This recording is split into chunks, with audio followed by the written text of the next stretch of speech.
할렐루야. 금요일에 우리가 그 말씀을 함께 나눴습니다. 누구든지 하나님께서 이끌지 아니하시면 나올 수가 없고, 하나님이 그 마음을 열어주시야 우리가 하나님을 인식할 수 있고 감지해낼 수 있다. 이 말씀을 우리가 금요일 날 이제 나눴습니다.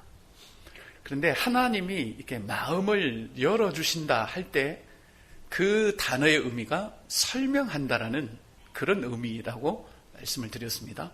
그러니까 하나님께서 우리 이 심령에 설명을 막 하시는 거예요. 이게 하나님이 우리 마음을 열다라는 그런 의미의 단어입니다. 그러니까 하나님이 막 나에게 설명을 해주셔. 뭐라고 설명하시는지는 각자에게 다 다릅니다. 설명을 해주시면 우리의 마음이 그쪽으로 열리게 돼 있습니다. 그래서 하나님이 우리에게 설명하시는 대로 우리의 마음이 이렇게 갑니다. 우리가 계시록에 보면 그렇죠. 볼지어다 내가 문 밖에서 두드린다 할 때도 같은 의미예요. 하나님이 여러분의 막 마음을 쾅쾅 두드리는 게 아니라 계속 설명을 해주셔요. 근데 이 설명은 여러 가지 방법으로 하십니다. 근데 루디아 같은 경우에는 바울을 통해서 선포되는 하나님의 말씀을 듣고 있을 때 하나님이 그의 마음을 열어주셨습니다. 근데 단 한 가지, 우리가 하나님이 우리에게 설명을 할 때 어떤 우리가 인간적인 한 가지 조건을 내세울 수가 없습니다. 하나님은 어떤 상황에서든 심지어 여러분 마음에 설명을 해줄 수가 있습니다. 어떤 경우가 있냐면요, 정말 술집에서 술 먹다가도 하나님이 설명을 해주시는 경우가 있고, 정말 가서는 안 될 경우인데도 하나님이 설명을 해주시는 경우가 또 있기도 합니다. 그러니까 우리가 하나님은 예측할 수가 없는 분이에요. 아이고, 저런 사람은 절대 하나님이 마음을 안 열어주셔. 그런 거 없습니다. 저런 사람일수록 더 빨리 열릴 수도 있고, 정말 얌전한 사람이고 착한 사람인데도 치질이도 마음문이 안 열리는 사람도 있습니다. 그런데 도저히 예수 안 믿을 것 같은 사람인데 금방 또 예수를 믿는 경우도 있습니다. 그거는 모두가 다 이제 하나님이 하시는 겁니다. 저에게도 하나님이 계속 설명을 해주셨어요. 그러니까 저는 이제 방위산업체 근무하고 있었기 때문에 이제 군대를 안 가도 되는데, 계속 제 마음에 저는 그때는 몰랐지만 이제 지금 와서 생각해 보면 하나님이 계속 설명을 하신 것 같아요. 근데 괜히 그런 마음이 드는 거예요. 내가 이렇게 살면 안 되겠다 하는 마음이 드는 겁니다.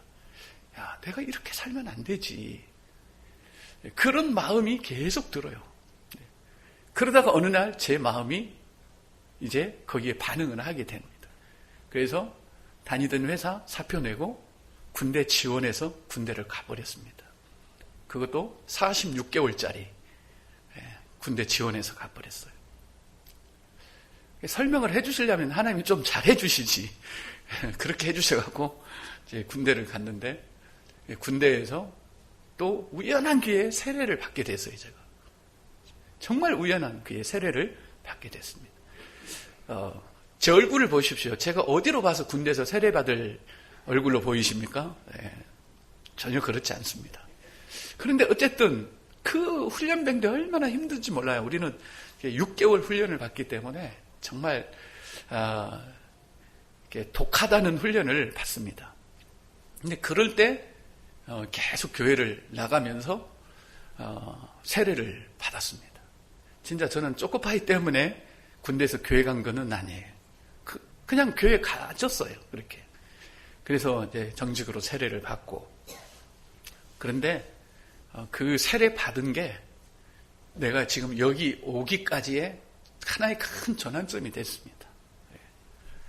덜컥 제가 청년회장이 됐는데 이제 세례 받았느냐, 이게 문제에 걸린 거예요. 나 군대에서 받았다.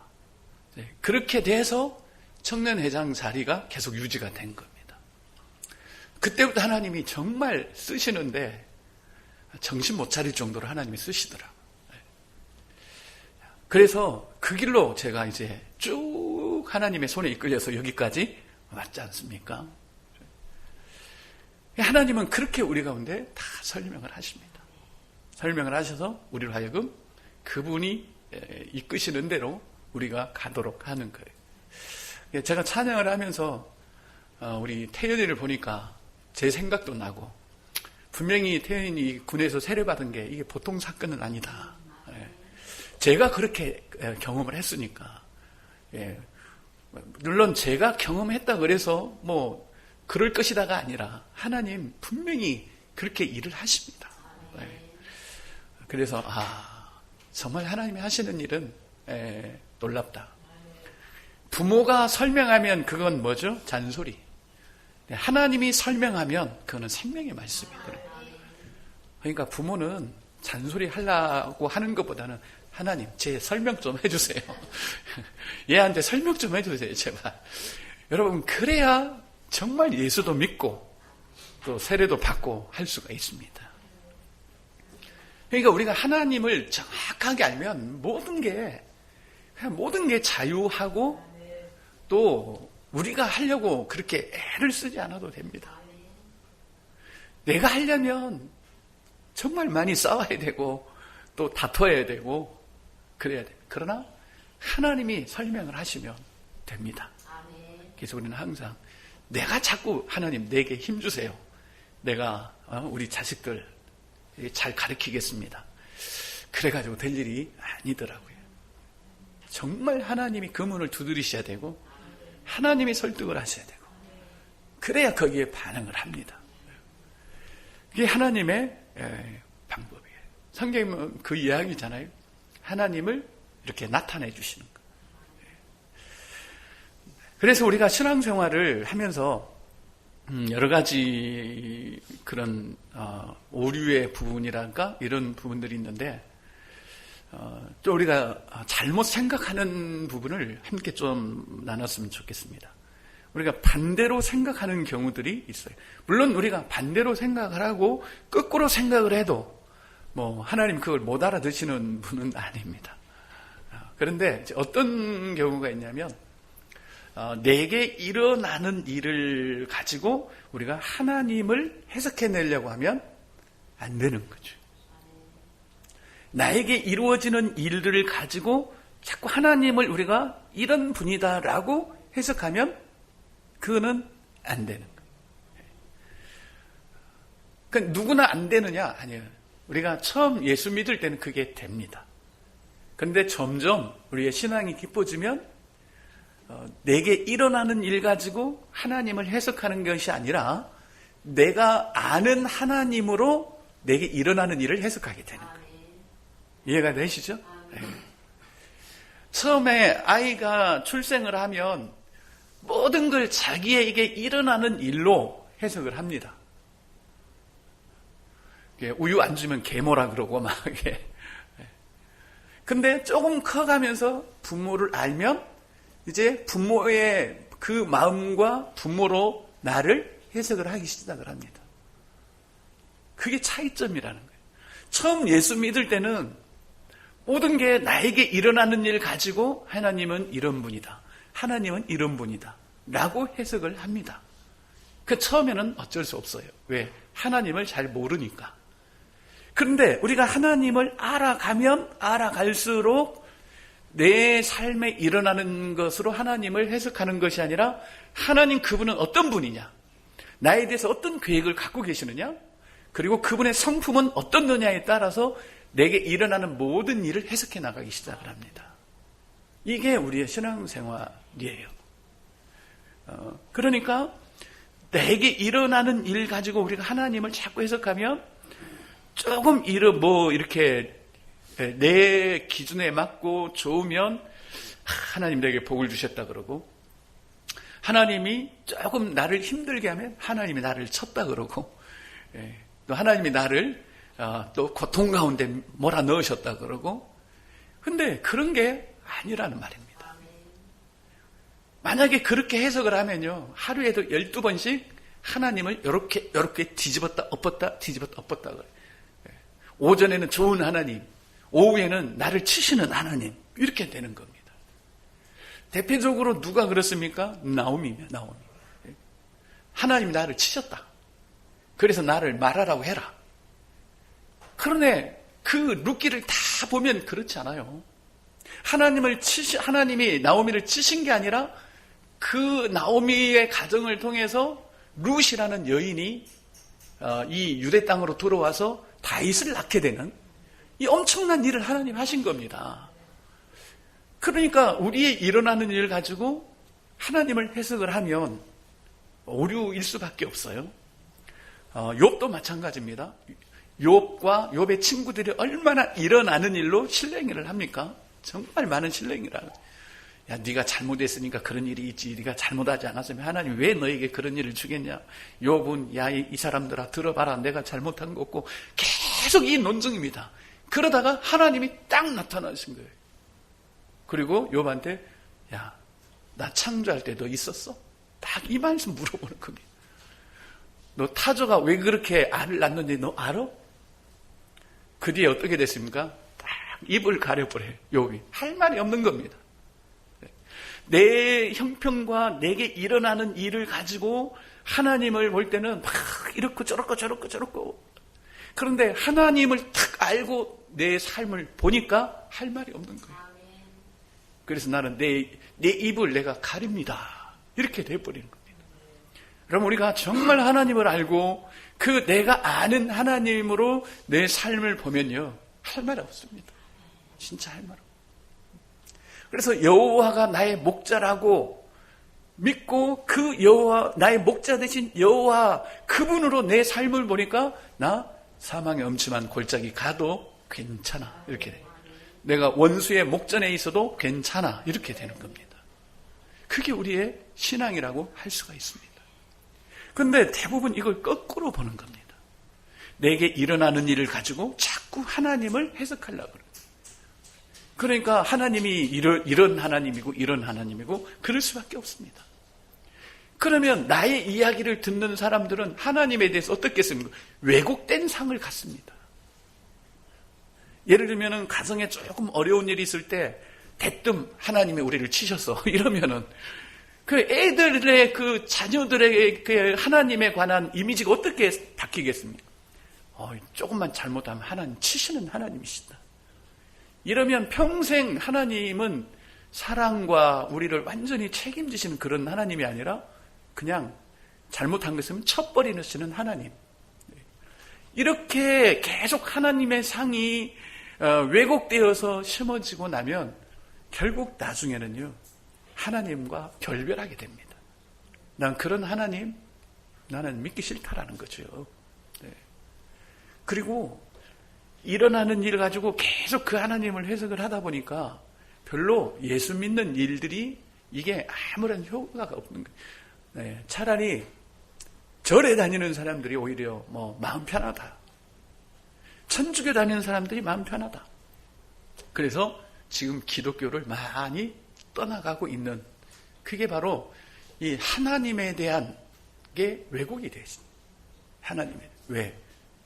하나님은 정말 어제나 오늘이나 영원토록 변함이 없으십니다.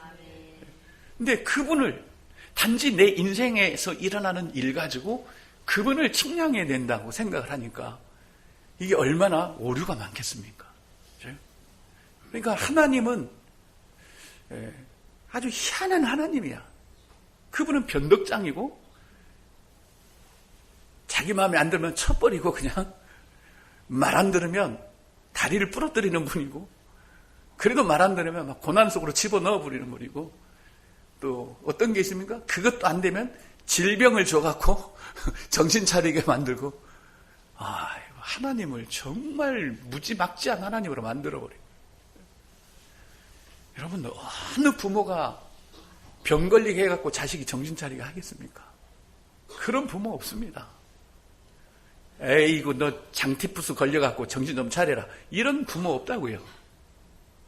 인간의 사랑도 그런데 하나님이 어찌 우리에게 그러시겠습니까? 하나님이 어찌 우리에게 질병을 주셔서 우리를 정신 차리게 만들게 하시겠습니까? 그렇지 않습니다. 하나님으로부터 각양 좋은 은사들이 나오지. 이 질병과 이런 모든 것들은 죄와 사단으로부터 오는 것들입니다. 물론 질병을 통해서 하나님 우리를 때로는 깨닫게 하시고 바른 길로 인도하십니다. 그러나 그걸 하나님이 주신 게 아니라 정말 사단과 죄로부터 질병이 오지만 그 질병을 하나님은 선하게 사용하셔서 우리를 또 깨닫게 하시고 옳은 길로 인도하시는 분입니다. 그분이 하나님이시죠.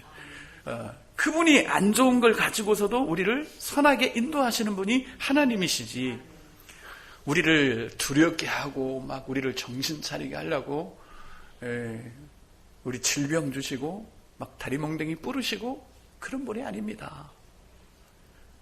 제 말이 안 믿어지면 다음 주에 교회 안 오시고 딴 데 가보세요. 한번. 다리 부러지나 안 부러지나. 안 부러지거든요. 하나님은 한없이 기다리십니다. 한없이 기다리십니다. 정말 우리를 기다려 주십니다. 왜요? 인격은 조작하지 않습니다. 인격은 조종하지 않습니다. 인격은 강압적으로 하지 않습니다. 인격은 기다려줍니다. 그래서 그 인격이 반응할 때까지 기다려주는 겁니다. 탕자가 집을 나갔어도 기다려줍니다. 탕자가 어디 가서 무슨 짓 하는지 다 압니다. 아버지 유산 허랑방탕하게 쓰고 있다는 거 다 압니다. 그럼에도 불구하고 매가지 끌고 안 옵니다. 기다립니다. 계속 기다립니다. 그분이 하나님이십니다. 인격으로 우리를 대면하시는 하나님이십니다. 우리가 그 하나님을 알아야 되는 거예요. 그래서 우리가 하나님을 아는 것으로 우리 모든 삶을 볼 수 있어야 우리의 삶을 명확하게 우리가 분별해낼 수가 있습니다. 그래서 오전의 말씀도 그 하나님이 우리에게 주신 영원한 축복으로 모든 것을 보자는 거죠. 그렇지 않으면 가정에 일어나는 일 가지고 계속 우리가 다툼 가운데 휘말려 갈 수밖에 없습니다. 우리가 그런 존재이니까.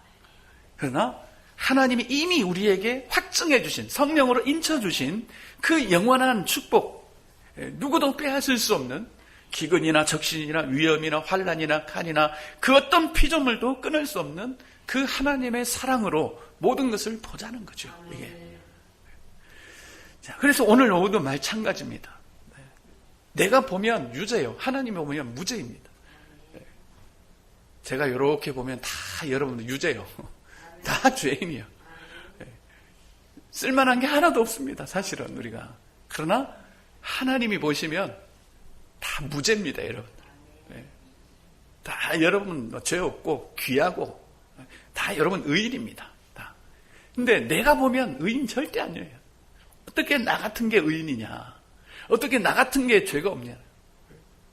난 정말 불의한 자인데, 내가 나를 보면 불의한 자고, 내가 나를 보면 나는 죄인일 수밖에 없고, 그러나 하나님은 우리 보고 의인이래.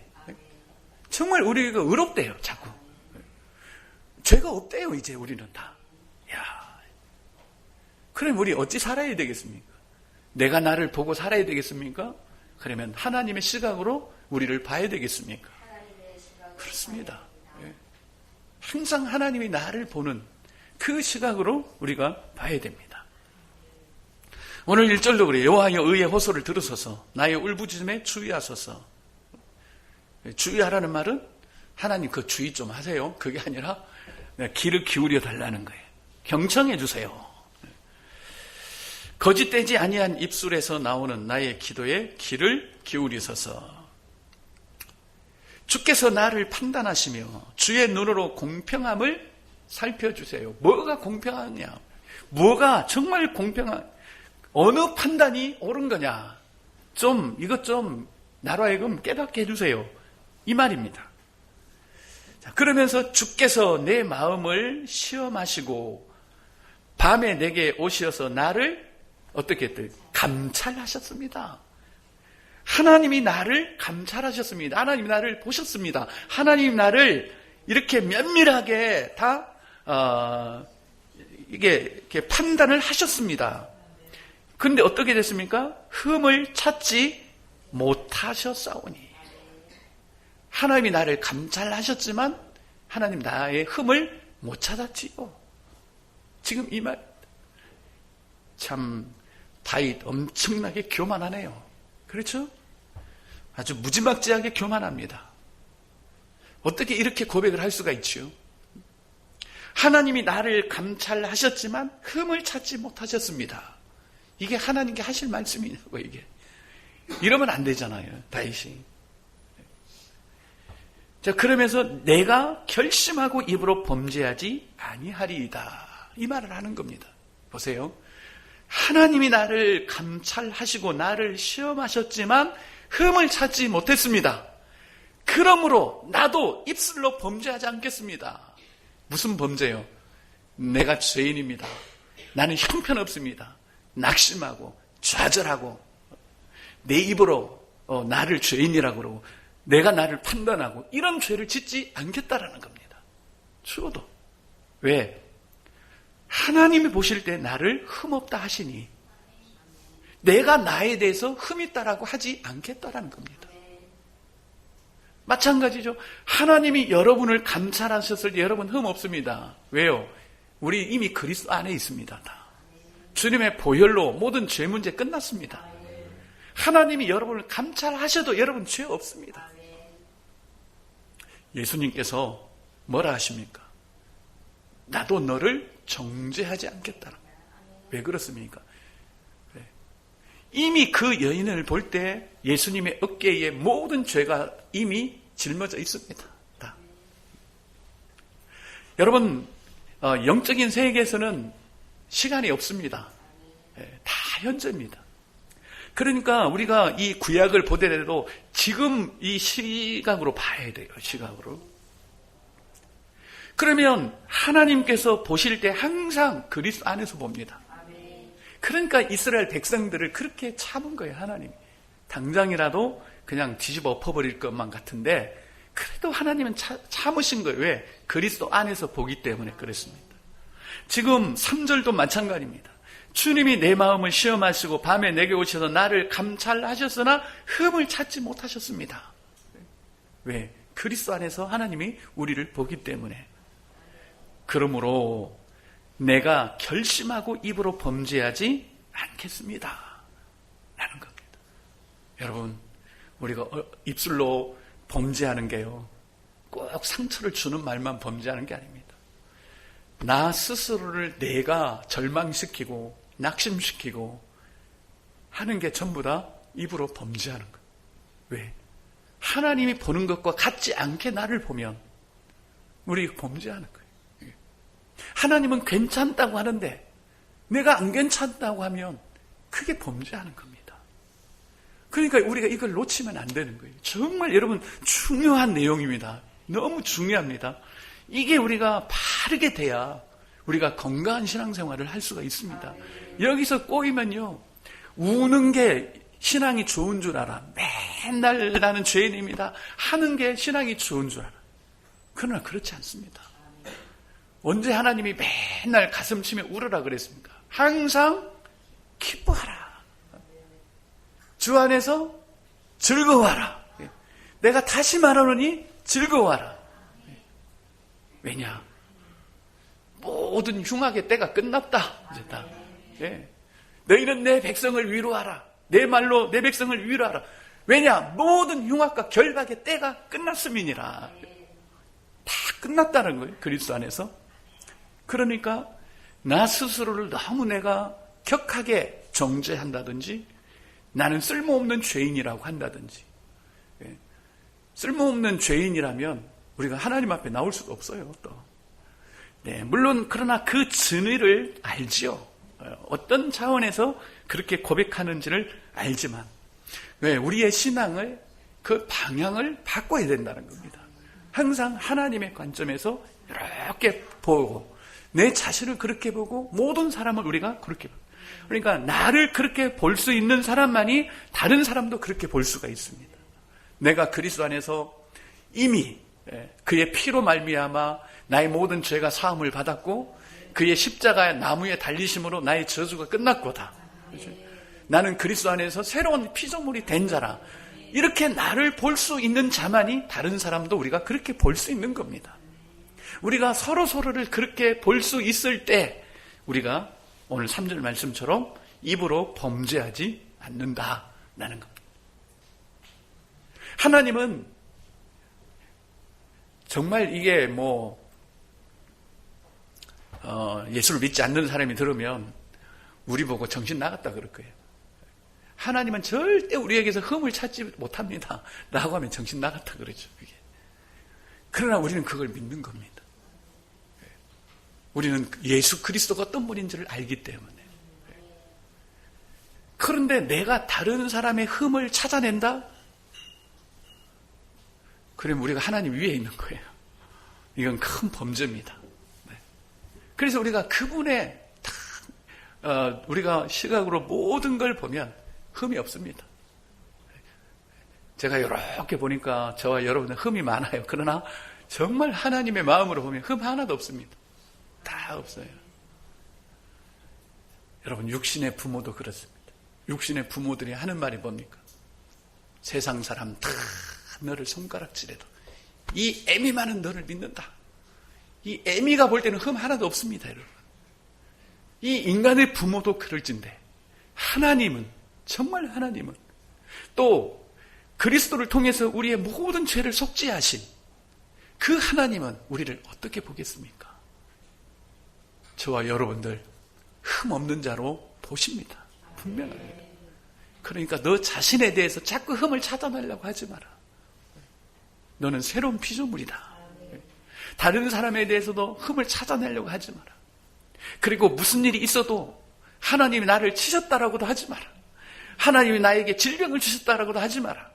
하나님이 나에게 고난을 준다고도 하지 마라. 너에게 일어나는 일 가지고 나를 보지 마라. 나를 봄으로 너에게 일어나는 일을 봐라. 네. 하나님이 나를 치신 게 아니라 세상이 곤고하고 육신으로 살아가는 것이 힘들지만, 그래서 네가 시련을 만나지만 하나님은 그 가운데도 너를 인도하실 것이며 너를 안위하실 것이며, 네가 사망의 음침한 골짜기를 갈지라도 주의 지팡이와 막대기가 너를 안위하실 것이다. 우리가 그 시각으로 봐야 된다는 말입니다. 조금 어려운 일이 있다고 해서 낙심하고 좌절하고, 또 그러다가 요즘 많은 사람들이 그렇잖아요. 교회를 또 안 나오고 예배를 안 드리고, 하나님이 이러려고 나보고 예수 믿게 했느냐고. 그건 뭐지요? 다 우리가 하나님을 명확하게 모르고 있는 겁니다. 그러나 정말 우리가 하나님을 알면 다르게 보이기 시작을 하는 겁니다. 내가 나를 보면 다 유죄예요. 모든 게 유죄입니다. 그러나 하나님이 오시면 무죄입니다. 흠이 없습니다. 그래서 우리는 담대하지 않습니까? 세상 사람들은 우리 보고 손가락질하고 그래도 우리는 담대합니다. 세상 사람들은 저러고도 예수 믿는 사람이냐 그래도 우리는 거기에 대해서 담대합니다. 왜? 하나님 우리를 그리스도 안에서 보시기 때문에 그렇습니다. 이 시각을 우리가 가져야만 우리가 온전한 신앙생활을 할 수가 있습니다. 여러분, 이 눈이 우리에게 다 열리기를 축복합니다. 그래서 무슨 일을 만나든지 저게 분명히 하나님 주신 것은 아닐지라도 이 인간이 악해서, 세상이 악해서 우리가 또 육신을 입고 있어도 이렇지만 하나님은 그 가운데 역사하실 것이다. 이걸 우리가 보아야만이 거기서 사망의 음침한 골짜기를 우리가 통과할 수가 있는 겁니다. 이걸 안 보니까 자꾸 피해가려고 하는 거예요.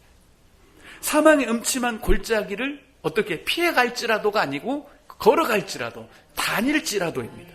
자꾸 피해가려고 하다 보니까 결국은 예수 안 믿고 점쟁이 찾아가고 다른 종교 찾아가고, 다른 종교 가면 피해갈 수 있을까? 이렇게 생각을 하는 거예요. 기독교는 피해가는 것이 아닙니다. 예수 믿는다고 피해가고 돌아가는 게 아니라 예수를 믿어도 다녀야 됩니다. 그걸 우리가 분명해요. 그렇지만 주의 지팡이와 막대기가 나를 안위하시는 거예요. 그래서 다녀도 그 길을 가도 괜찮다는 것이 시편의 말씀이고 또 하나님의 말씀입니다. 여러분, 다른 데 가도 피해갈 수 없습니다. 그거 문제 하나 피했다고 해서 주님 다시 오실 때에 그 마지막 심판 피할 수 있습니까? 없습니다. 그러나 그리스도 안에 있는 자는 그거 피합니다. 지금 문제 우리가 못 피하고 그 문제 중심으로 걸어갈 수도 있습니다. 힘들게 걸어갈 수도 있습니다. 그러나 최후 심판은 우리는 다 피한 자들입니다. 나의 피난처 대신. 그렇죠? 우리 그 찬양 들으시고 우리 한 번 더 기도하겠습니다.